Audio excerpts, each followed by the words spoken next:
வணக்கம். குரு பகவான் பேச்சையாக போறாரு 1/6/2026 அன்று இரவு 1:50, அதாவது 2/6/2026 அன்று விடிய காலை 1:50 பயிற்சி ஆகிறாரு. மிதுனத்திலிருந்து கடகத்துக்கு வர்றாரு. கடகத்துல உச்ச வீட்டுல ஒரு வருட காலகட்டங்கள் இருப்பார். கடகராசிக்கு என்ன பலன்கள் பார்க்கலாம். கடகத்தை அதாவது அதிச்சாரம் இருக்குது. அதாவது 31/10/2026 அதிச்சாரமா போவார். கடகத்திலிருந்து சிம்மத்துக்கு போயிடுவார். அதுக்கப்புறம் 24/1 வந்து மீண்டும் வக்ரமாயி கடகத்துக்கு வருவார். அந்த நேரங்கள் மட்டும் அந்த காலகட்டங்கள் பலன்கள் மாறுபடும். கடகத்தை பொறுத்த வரைக்கும் குருபவனுடைய பார்வை 5ஆம் வீட்டுக்கு இருக்கு, 7ஆம் வீட்டுக்கு இருக்கு, 9ஆம் வீட்டுக்கு இருக்கு.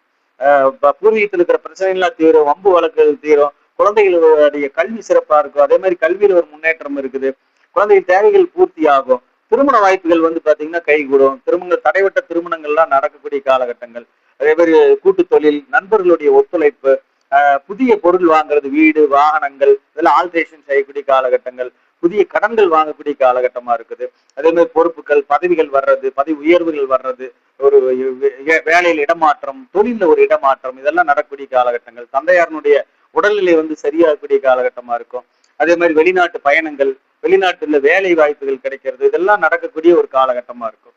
அதே மாதிரி திருமண வாய்ப்புகளும் வந்து இந்த மாதிரி நேரங்கள்ல கைகூடும். ஜென்மத்துல என்னதான் குரு உச்சம் இருந்தாலும் கடகத்துல ஜென்மம் அப்படிங்கிறப்ப கொஞ்சம் சோதனைகளும் இருக்கத்தான் செய்யும். அதனால 70% நன்மைகள் இருக்கு. பொருளாதாரத்துல சிறப்பா இருக்கு, வளர்ச்சி இருக்கு. அதாவது வருமானங்கள் வந்து அதிகரிக்கும். கூட்டு தொழில் செய்யக்கூடிய ஒரு காலகட்டமா இருக்கும். வருமானங்கள் அதிகரிக்கும். இந்த பதிவு பிடிச்சிருந்தா சப்ஸ்கிரைப் பண்ணுங்க, ஷேர் பண்ணுங்க, மறக்காம பெல் ஐக்கான் கிளிக் பண்ணிக்கோங்க, ஃபாலோ பண்ணுங்க.